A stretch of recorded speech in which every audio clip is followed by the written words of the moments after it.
தமிழக மக்கள்கிட்ட மட்டும் பாரபட்சம் காமிக்கிறாங்களா, தமிழர்களுக்கு துரோகம் விளைவிக்கிறாங்களா மத்திய அரசு பாஜக அப்படின்னு நிறைய பேர் பல கேள்விகளை எழுப்பியிருக்காங்க. இத்தனை கேள்விகள் எதுக்காக எழுப்பப்பட்டிருக்கு அப்படின்னு கேட்டால், மெட்ரோ ரயில் திட்டம் பற்றின ஒரு விவகாரம்.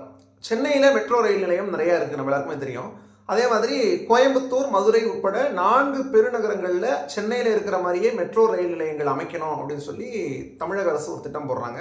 அந்த திட்டத்தை, அந்த திட்ட அறிக்கையை மத்திய அரசு திருப்பி அமைச்சிட்டாங்க. எதுக்காக திருப்பி அமைச்சிட்டாங்க அப்படின்னா, ஒரு பெருநகரத்தில் மெட்ரோ ரயில் நிலையம் அமைக்கணும்னா ஒரு கண்டிஷன் இருக்குது. என்ன கண்டிஷன்னா, அங்கே மக்கள் தொகை 20 லட்சத்துக்கு மேலே இருக்கணும். 20 லட்சத்துக்கு கம்மியாக இருந்தால் அங்கே மெட்ரோ ரயில் நிலையம் அமைப்பதற்கு அனுமதி கொடுக்க முடியாது. அதன்படி கோயம்புத்தூர், மதுரையிலலாம் எவ்வளவு மக்கள் தொகை இருக்குது அப்படின்னு கேட்டால், 2011 எடுத்த மக்கள் தொகை கணக்கெடுப்பின்படி கோயம்புத்தூரில் 15.84 லட்சம் மக்கள் தொகையும், மதுரையில் 15 லட்சம் மக்கள் தொகையும் இருக்குது. எப்போ? 2011, கிட்டத்தட்ட ஒரு 14-15 வருஷங்களுக்கு முன்னாடி. 2017 மெட்ரோ ரயில் திட்ட விதியின்படி மக்கள் தொகை 20 லட்சத்துக்கு மேலே இருக்கணும் ஒரு பெருநகரத்தில். அப்போ தான் அந்த மெட்ரோ ரயில் நிலையம் அமைக்க முடியும் அப்படின்னு சொல்லி விதி சொல்லுது. ஆனால் கோயம்புத்தூர், மதுரை இங்கெல்லாம் அவ்வளோ மக்கள் தொகை இல்லை, 20 லட்சம் மக்கள் தொகையெல்லாம் இல்லை. அதனால அங்கெல்லாம் மெட்ரோ ரயில் நிலையம் அமைக்க முடியாது. அதுக்கு பதிலாக உதாரணமாக பிஆர்டிஎஸ்னு ஒன்று இருக்குது, பஸ் ரேபிட் டிரான்சிட் சிஸ்டம் அப்படின்னு சொல்லி, அது மாதிரி ஏதாவது ஒன்று அமைச்சுக்குங்க பஸ் சம்மந்தமாக, ஆனால் மெட்ரோலாம் வேணாம் அப்படின்னு சொல்லி மத்திய அரசு சொல்லிட்டாங்க அப்படின்னு ஒரு தகவல் பயங்கரமாக உலா வந்துகிட்டு இருக்கு சமூக வலைதளங்கள் முழுக்க. இதில் ஒரு குழப்பமான விஷயம் என்ன அப்படின்னு கேட்டால், இந்த மாதிரி மத்திய அரசு பிஜேபி சொல்லவே இல்லை அப்படின்னு பாஜக ஆதரவாளர்கள் எல்லாரும் சொல்கிறாங்க. மக்கள் தொகை கம்மியாக இருக்குது, அதனால நாங்கள் மெட்ரோ ரயில் நிலையம் அமைக்கிறதுக்கு அனுமதி கொடுக்க முடியாது அப்படின்னு திட்ட அறிக்கையை மத்திய அரசு திருப்பி அமைச்சிட்டாங்கன்னு வெளிவரக்கூடிய தகவல் உண்மை இல்லை, அது ஒரு ஃபேக் நியூஸ். அப்போ எதுக்காக திருப்பி அமைச்சிருக்காங்க மத்திய அரசு அப்படின்னு கேட்டால், திட்ட அறிக்கையில் இருக்கக்கூடிய தகவல்கள் கம்மியாக இருக்குது, இன்னும் எங்களுக்கு கூடுதலான தகவல்கள் வேணும் அப்படின்னு சொல்லி இன்னும் கூடுதல் தகவல்கள் அதில் போட்டு திருப்பி அனுப்புங்க அப்படின்னு தான் மத்திய அரசு சொல்லியிருக்காங்களே தவிர, நாங்கள் அனுமதி கொடுக்க முடியாதுன்னு சொல்லலை அப்படின்னு பாஜக ஆதரவாளர்கள் எல்லாரும் தெரிவிக்கிறாங்க. ஆனால் உண்மை என்ன அப்படின்னு சொல்லி நம்ம இதில் ஆராய்ச்சி பார்க்கும்போது, ஏற்கனவே ஒரு சில பெருநகரங்களுக்கு அனுமதி வழங்கப்பட்டிருக்கு. எங்கெங்க அப்படின்னா, பாட்னா, போபால், ஆக்ரா இது மாதிரியான பெருநகரங்களில் மெட்ரோ ரயில் நிலையம் அமைப்பதற்கு அனுமதி வழங்கப்பட்டு பணிகள் நடைபெற்றுட்டு இருக்கு. இதில் என்ன விஷயம் அப்படின்னு கேட்டால், இந்த போபாலாக இருக்கட்டும், பாட்னாவாக இருக்கட்டும், ஆக்ராவாக இருக்கட்டும், அங்கே இருக்கக்கூடிய மக்கள் தொகையெல்லாம் கோயம்புத்தூரில் இருக்கிற மக்கள் தொகையை விட கம்மி. இப்போ நீங்கள் ஸ்க்ரீனில் பார்க்குறது லோக்சபாவில் மத்திய அரசே சமர்ப்பிச்ச மெட்ரோபாலிட்டன் சிட்டிஸ் பெருநகரங்களில் இருக்கக்கூடிய மக்கள் தொகை விவரத்தை நீங்கள் பார்க்கலாம். இதில் போபாலுடைய மக்கள் தொகையாக இருக்கட்டும், ஆக்ரா இது எல்லாமே, பாட்னா இது எல்லாமே பார்த்தீங்கன்னா கோயம்புத்தூரை விட குறைவான மக்கள் தொகை கொண்ட இடங்கள். ஆனால் இங்கெல்லாம் மெட்ரோ ரயில் நிலையம் அமைப்பதற்கு அனுமதி வழங்கப்பட்டிருக்கு, ஆனால் கோயம்புத்தூருக்கு வழங்கப்படலை. அப்போ இதுலேருந்து என்ன தெரியுது அப்படின்னா, தமிழர்கள், தமிழ்நாட்டு மக்கள் அப்படின்னா மட்டும் உங்களுக்கு என்ன இலக்காரமாக போச்சா அப்படின்னு சொல்லி ஒரு கேள்வியை இப்போது பல பேர் திமுக சைடில் இருக்கக்கூடியவங்க, அது மாதிரி பல பேர் பிஜேபி எதிர்க்கக்கூடியவங்க எல்லாருமே தங்களுடைய கேள்வியாக எழுப்பிட்டு வர்றாங்க. தமிழ்நாட்டுக்கு அனுமதி கொடுக்காம பாட்னா, போபால், ஆக்ரா இங்கெல்லாம் மட்டும் எதுக்காக அனுமதி கொடுக்கணும் அப்படின்னா, அதெல்லாம் பிஜேபி ஆளக்கூடிய மாநிலங்கள் அப்படிங்கிறதுனால அந்த பகுதிகளுக்கு, அந்த பெருநகரங்களுக்குலாம் அனுமதி கொடுத்துட்டாங்க, தமிழ்நாட்டுக்கு அனுமதி கொடுக்கல அப்படின்னு சொல்லி இவங்க சொல்றாங்க.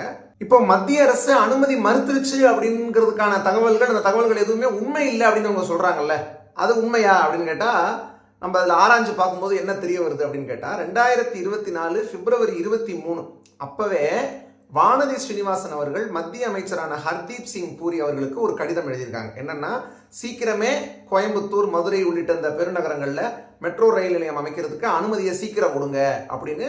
எப்போ? 2024 பிப்ரவரி 23, கிட்டத்தட்ட 2 ஆண்டுகளுக்கு முன்னாடியே அவங்க போட்டிருக்கிற பதிவு, தன்னுடைய எக்ஸலத்தில் வானதி ஸ்ரீனிவாசன் அவர்கள் போட்டிருக்கிற பதிவு இப்போ நீங்கள் ஸ்க்ரீனில் பார்க்கலாம். அப்போ திட்ட அறிக்கையெல்லாம் அமைச்சு 2 வருஷம் ஆயிடுச்சு. இப்போ மக்கள் தொகை கம்மியாக இருக்குது அப்படின்னு மத்திய அரசு அதை திருப்பி அனுப்புறதுக்கு 2 வருஷமா அப்படிங்கிற ஒரு கேள்வி எல்லார் மத்தியிலும் எழுந்திருக்கு. அதே மாதிரி மத்திய அரசு இந்த மாதிரி சொல்லவே இல்லை, அது ஃபேக்குங்கிறாங்கல்ல. MOHUA, the ministry of housing and urban affairs, அவங்களே வெளியிட்டிருக்கக்கூடிய, அதாவது அவங்களுடைய அந்த கடிதம், அதுவே அந்த சோர்ஸ் டாக்குமெண்ட்ஸே இப்போ லீக் ஆகிருக்கு சோஷியல் மீடியாவில். அதில் அவங்க தெளிவாக என்ன சொல்லியிருக்காங்க அப்படிங்கிறத நீங்கள் ஸ்க்ரீனில் பார்க்கலாம்.